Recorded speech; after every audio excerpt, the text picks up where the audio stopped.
오늘 말씀의 제목은 하나님의 사람이여 라는 말씀 제목입니다. 혹시 아는 분들도 아시는 분들도 계실 텐데요. 경남 거창에 위치한 거창고등학교라고 있습니다. 경남 거창에 거창고등학교라고 들어보신 분들도 계실 텐데요. 이 거창고등학교의 직업선택 10계명이라고 하는 것이 있습니다.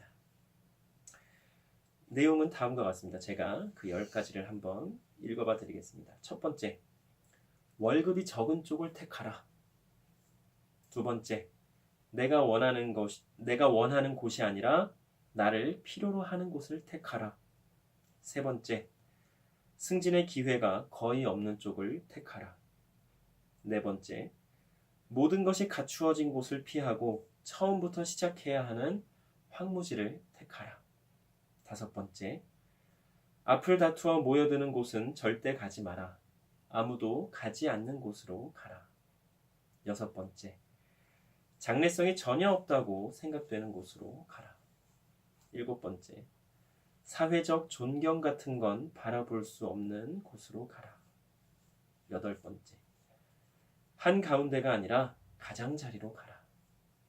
아홉 번째, 부모나 아내나 약혼자가 결사 반대를 하는 곳이면 틀림없다.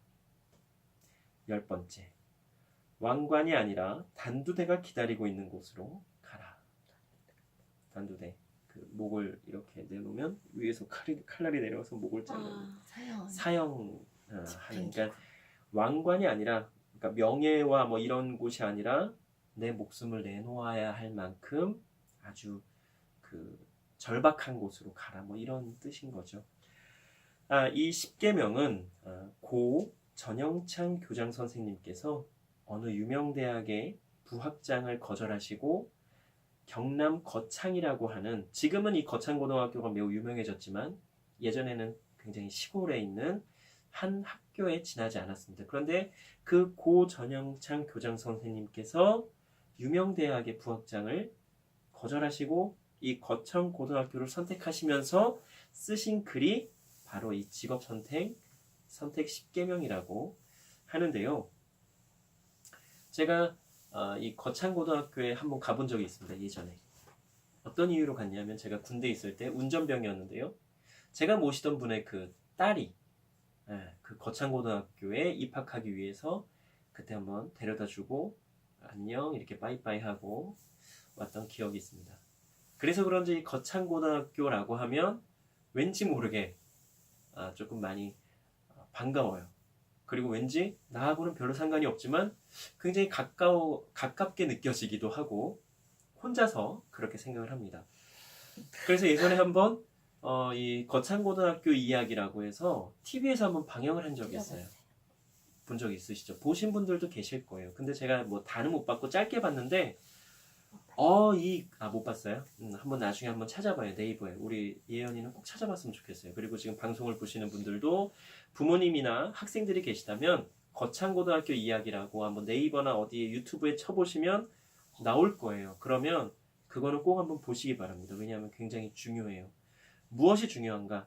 제가 그때 짧게 봤지만, 잠깐 봤지만 이 거창고등학교 이야기라고 해서 제목이 그게 맞는지는 모르겠지만 어쨌든 그 방송을 보면서 느꼈던 건 아이들의 표정이 살아있다라고 하는 거예요.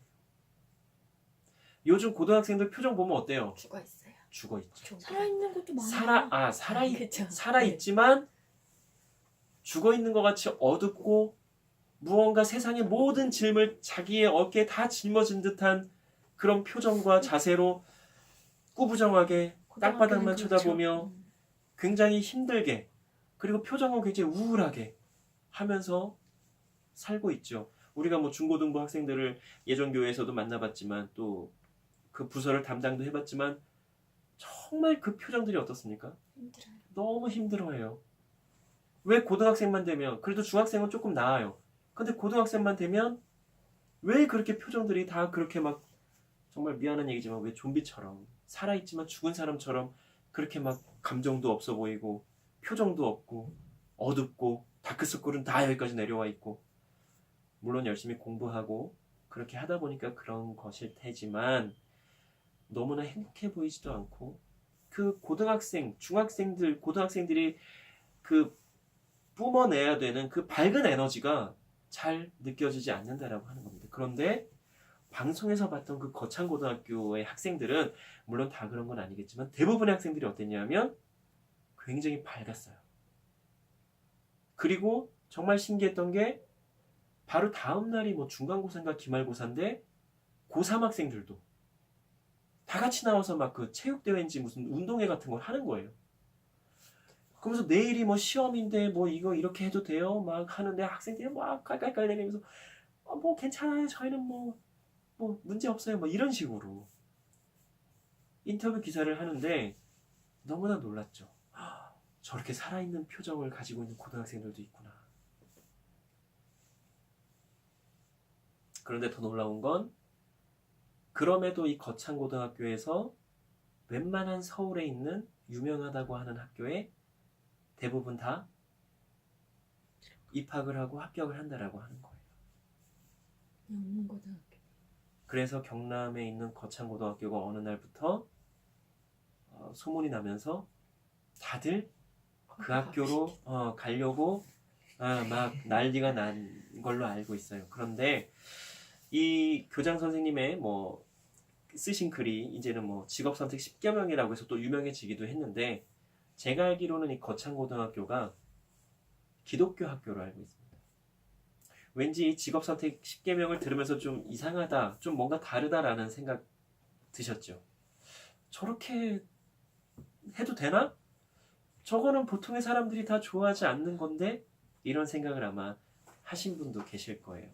그건 다른 이유가 아니라 바로 기독교적인 사고를 바탕으로 이러한 글을 썼기 때문에 그렇게 다르게 세상의 논리와는 완전히 다르게 접근을 할 수가 있다라고 하는 것이죠.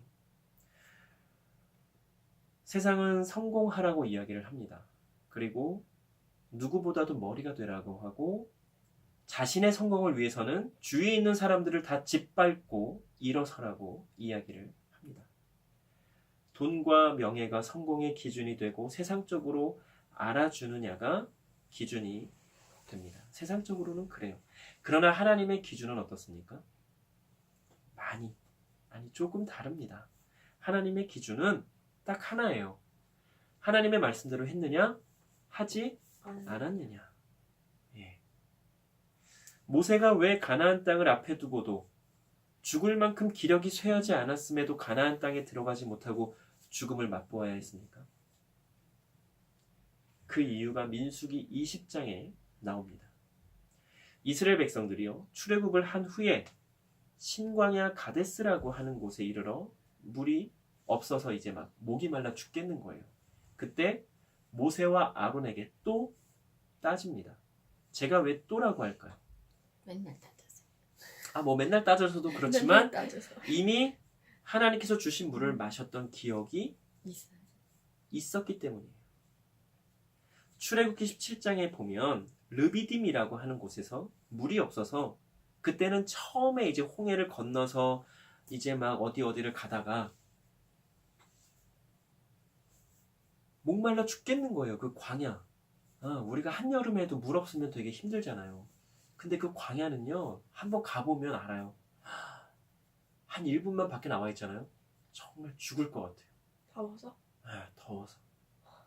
정말 숨도 쉬기가 너무나 힘든 곳이 광야예요. 그런데 어쨌든 그 광야를 계속해서 걸었단 말이에요. 그럼 당연히 목이 마르겠지요. 그렇죠. 출애굽을 할 때 뭐 여러 가지를 쌓아와서 물도 있었겠지만 가다 보니 다 먹은 거란 말이에요. 그럴 때에 이스라엘에 물이 없어서 그때 모세와 아론을 굉장히 원망합니다. 그때 하나님께서 어떻게 하셨느냐? 모세에게 반석을 쳐서 물이 나오게 하라 해서 모세가 그렇게 해서 물이 나오게 하는 일이 있었습니다. 그렇게 해서 이스라엘 백성들이 물을 먹었단 말이에요. 그런데 또 다른 곳에 가서 물이 없으니까 이 사람들이 또 아론과 뭐 모세한테 왜 우리를 여기서 죽게 하려고 데리고 나왔냐 막 난리를 치는 거죠. 그런데 이스라엘 백성들이 참 이해가 잘 안 되는 부분은 그거예요. 출애굽기 17장에 보면 르비딤에서 물을 먹었다고 했잖아요. 그런데 출애굽기 16장에 보면 이 사람들이 뭐라고 하나님께 막 뭐라 그랬냐면 우리가 이 광야 이런 곳에서 굶어 죽게 하려고 여기로 데리고 나왔냐 했을 때 하나님께서 그들에게 뭘 주셨을까요? 만나와 메추라기를 매일 먹을 수 있도록 아침에는 만나로 오후나 저녁에는 메추라기 그 새 조그만 메추라기 만나가 뭐예요? 그 아주 과자같이 생긴 뭐 아무튼 그런 거라고 설명을 하는데 굉장히 맛있다고. 네, 그래요. 그래서 아침에는 그거를 먹게 해주셨고 또 저녁에는 메추라기를 먹게 해주셨어요. 그러니까 고기도 먹고 다 먹은 거예요.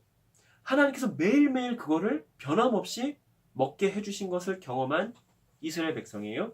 그리고 르비딤에서는 물을 또 먹었고요. 그런데 또 조금 지나다 보니까 물이 없어서 또 모세와 아론에게 이렇게 얘네들을 모세와 아론을 죽일 듯이 막 이 사람들이 막 달려드는 겁니다. 그러니까요. 그게 잘 이해가 안 된다는 거예요. 왜 이들은 그걸 다 기억을 했을 텐데, 경험을 했을 텐데, 그걸 왜 다 잊어버리고 또 이렇게 그냥 좋게 얘기해도 되잖아요. 그쵸? 모세, 우리 목말라. 물을 좀 줘. 하나님께 우리에게 물을 마시도록 좀 요청을 해봐. 이래도 된단 말이에요. 그런데 그러지 않고 죽일 듯이 막 모세와 아론에게 막 뭐라고 한 거예요. 그러자 이번에는 하나님께서 뭐라고 하셨냐? 반석에게 명령하여 반석에서 물이 나오게 해라. 그렇게 말씀하셨어요. 근데 모세가 이스라엘 백성들을 모아놓고 뭐라고 하느냐? 우리가 너희를 위하여 이 반석에서 물을 내랴 하고는 지팡이로 반석을 꽉꽉 2번 내려치게 됩니다. 물론 물은 나왔어요. 그런데 모세의 그 행동에 하나님께서는 뭐라고 말씀하시느냐? 민수기 20장 12절에서 하나님께서는 이렇게 말씀하십니다. 너희가 나를 믿지 아니하고 이스라엘 자손의 목전에서 내 거룩함을 나타내지 아니한 고로 너희는 이 회중을 내가 그들에게 준 땅으로 인도하여 드리지 못하리라 라고 말씀하십니다. 신명기 32장 51절에도 말씀하시는데요.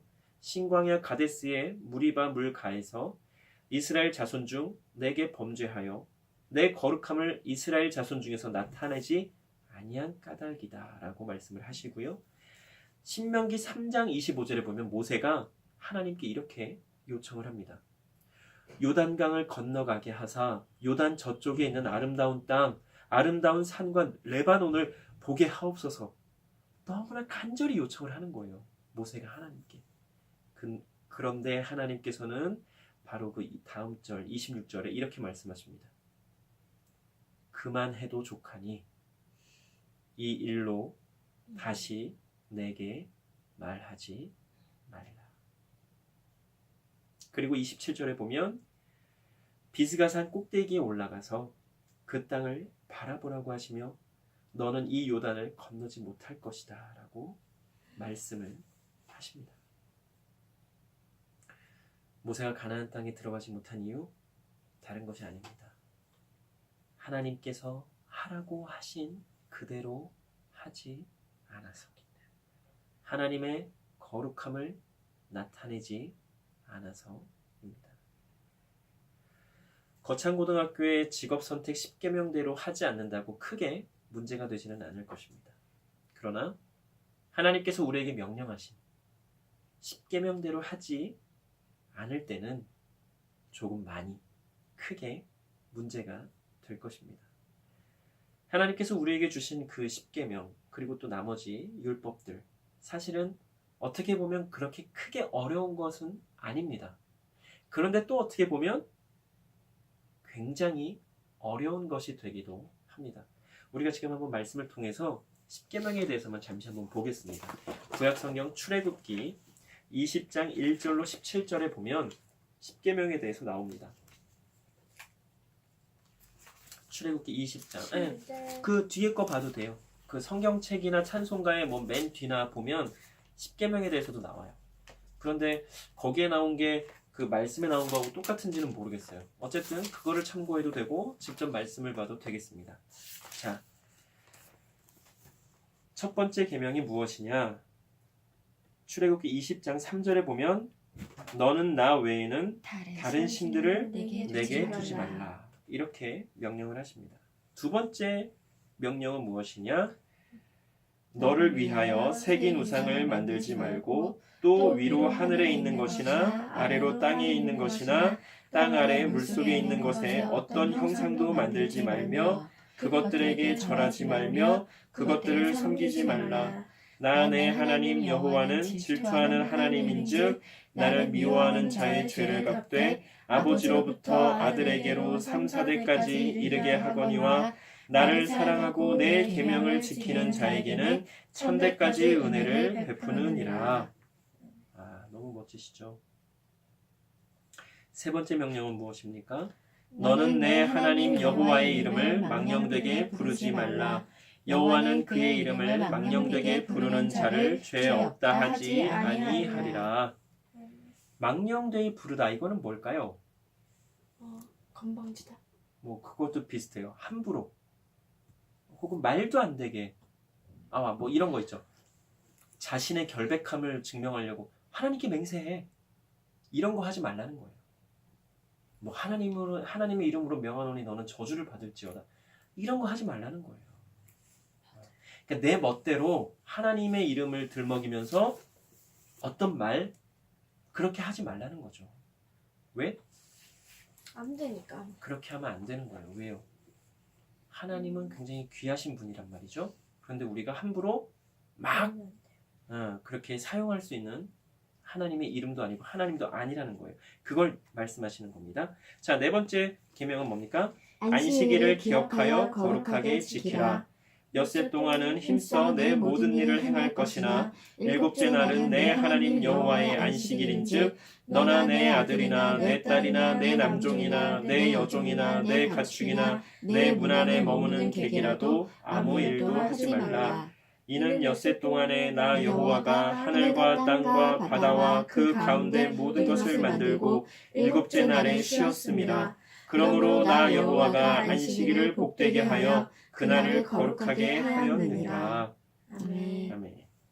다섯 번째 계명은 뭡니까? 내 부모를 공경하라. 그리하면 내 하나님 여호와가 내게 준 땅에서 내 생명이 길리라.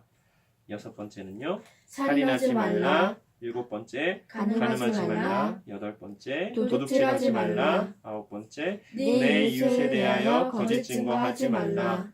열 번째입니다. 내 이웃의 집을 탐내지 말라. 내 이웃의 아내나 그의 남종이나 그의 여종이나 그의 소나 그의 낙이나 물은 내 이웃의 소유를 탐내지 말라. 아멘. 아멘. 하나님께서 우리에게 대표적으로 이 10가지의 계명을 주시면서 지키라고 말씀을 하셨습니다. 그렇죠? 그리고 우리는 지키면 되는 겁니다. 어떤 분들은요, 교회에 십자가가 없으면 큰일 나는 줄로 알고 계신 분들이 계십니다. 질문 하나 드려볼게요. 교회에 십자가가 없으면 안 됩니까? 아니요. 꼭 대부분의 전통적인 교회라고 하는 곳에 가보면 그 강단 뒤쪽에 십자가가 크게 걸려 있습니다. 그렇죠? 아니면 어디든 십자가를 꼭 보이는 곳에 두지 않으면 안 된다라고 우기시는 분들이 계십니다. 이 십자가도 조심해야 될 것은 이 십자가가 우상이 되지 않도록 우리는 조심을 해야 한다라고 하는 것입니다. 십자가가 굉장히 중요해요. 우리 기독교에서는. 그런데 그게 왜 중요해요? 예수님께서 그 십자가에 못 박혀 죽으셨기 때문에 그 십자가의 피 흘리심으로 나라고 하는 죄인이 용서를 받고 구원받았기 때문에 죽을 수밖에 없는 내가 살 수 있게 된 것이 예수님의 그 십자가 지심이기 때문에 우리가 십자가를 빼놓고는 얘기할 수가 없습니다. 그러나 그 십자가가 우상이 되어서는 안 되는 것이 무슨 이유인가? 십자가는 그 당시의 사형 틀이었거든요. 십자가가 중요한 게 아니라 예수님께서 십자가에서 죽으신 이유가 중요한 거란 말이에요. 그런데 사람들 중에는 그런 거 다 모르겠고 십자가가 무조건 있어야 돼 라고 하는 사람들이 있다라고 하는 거예요. 십자가는요, 우리가 마음속에 간직해야 할 상징입니다. 왜? 계속 말씀드리듯이 예수님께서 나를 위해서 죽으신 곳이 십자가이기 때문에, 십자가에 못 박혀 죽으심으로 나를 살게 하셨기 때문에, 그 십자가가 귀한 것이지, 그 십자가 자체는 사실은 사형틀이고 사실은 우리가 멀리해야 하는 것 중에 하나입니다. 오히려. 그런데 사람들 중에는 그 십자가를 우상시하는 사람들이 적지 않아요. 이것을 우리가 조심하자고 하는 것입니다. 그렇다고 뭐 교회 십자가가 그럼 없어야 됩니다, 이런 얘기는 아니에요. 다만 교회에 십자가가 없으면 큰일 나는 줄 아는 분들이 계시는데, 그 이유가 잘못된 부분이 있다면 그것을 우리가 바로 알아야 된다라고 분명히 말씀을 드리는 것입니다. 올 한 해 어떻게 사시겠다고 다짐하셨습니까? 하나님의 말씀대로 한번 살아보겠다라고 다짐을 하셨습니까? 이미 그렇게 살고 있어서. 이미 그렇게 살고 있습니까? 좋아요. 그러면 계속해서 2018년에도 하나님의 말씀대로 한번 살아보겠다라고 고백을 계속해서 하면 좋겠습니다. 그리고 그 다짐을 계속 이어나가면 좋겠습니다. 그럼 하나님께서 말씀하신 대로 살려면 하나님의 말씀을 읽어야 할 것입니다. 왜요? 저처럼요. 그렇죠. 그 하나님의 말씀을 통해서 하나님께서 우리에게 말씀을 하시기 때문입니다. 그 말씀을 읽어야 우리가 알 수 있거든요. 하나님께서 우리에게 말씀하시는지를. 알고 있어요. 어떻게 말씀하시는지를요. 그래요. 그래서 우리가 오늘 읽은 것처럼 이 10계명 읽었잖아요. 하나님께서 우리에게 어떻게 살라고 10가지의 계명을 주셨는데 이제는 그걸 알게 됐어요. 그러면 2018년에는 한번 하나님께서 말씀하신 이 10계명대로도 한번 살아보겠다라고 다짐을 해보는 거예요.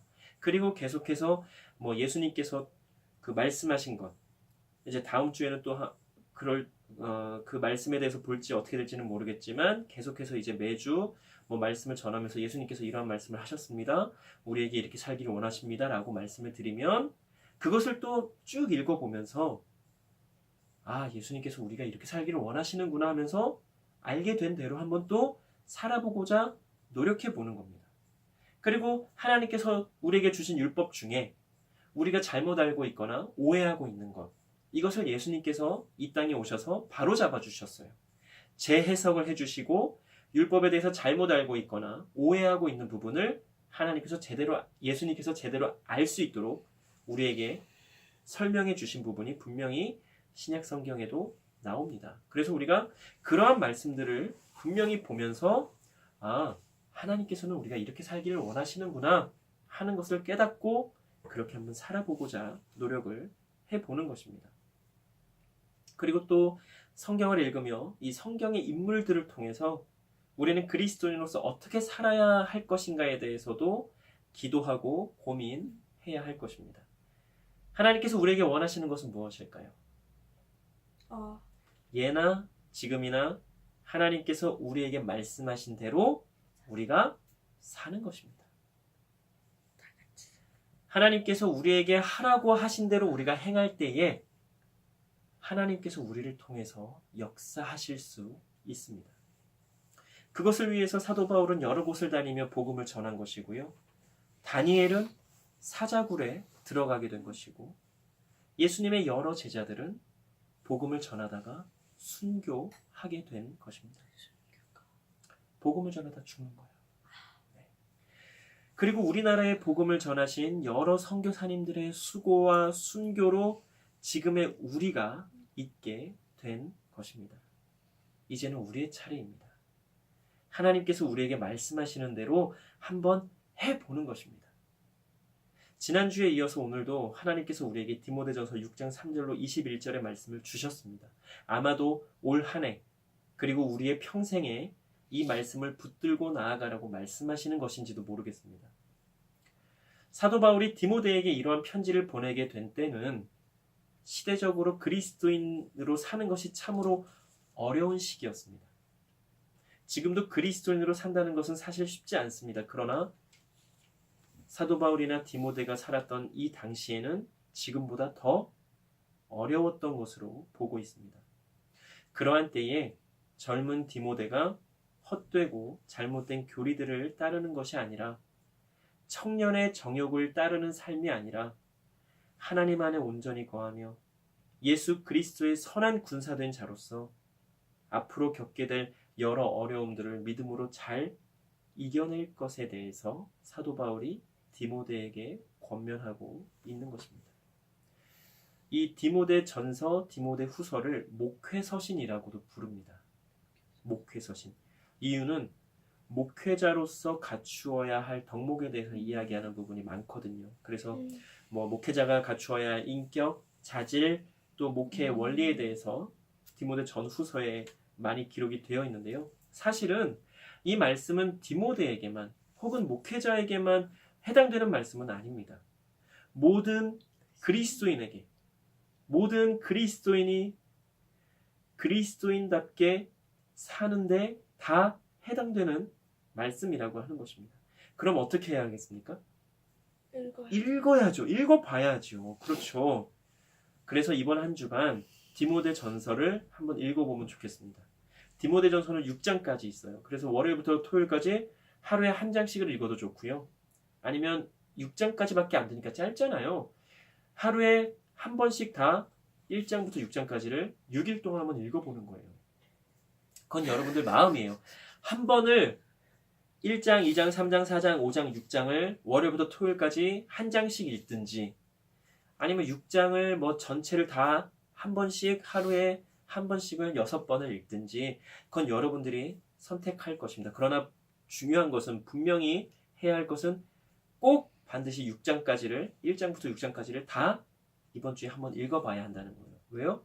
다음 주에 그것을 가지고 2부 순서에 좀 나누려고 하거든요. 그래서 꼭 이번 한 주간은 말씀을 읽어보시기 바랍니다. 그리고 말씀을 읽으면서 이 말씀을 디모데에게 한 말씀이 아니라 나에게 한 말씀이라고 한번 입장을 바꿔놓고서 한번 읽어보시기 바랍니다. 그 디모데야 뭐 누구야 하는 게 디모데가 아니라 재영아 너는 이렇게 해. 그렇게 한번 읽어보시라는 거예요. 그러면 말씀이 보다 더 많이 와 닿을 겁니다. 무엇보다 말씀을 읽는 게 중요합니다. 그리고 우리에게 말씀하시는 대로 한번 살아보는 것. 이게 또한 중요하고요. 2018년에는 무엇보다 하나님께서 나에게 말씀하시는 대로 한번 살아보겠노라고 다짐하면서 말씀을 읽고 말씀하시는 대로 한번 살아보는 연습을 하는 우리 모두가 되기를 간절히 소원합니다. 기도 드리시겠습니다.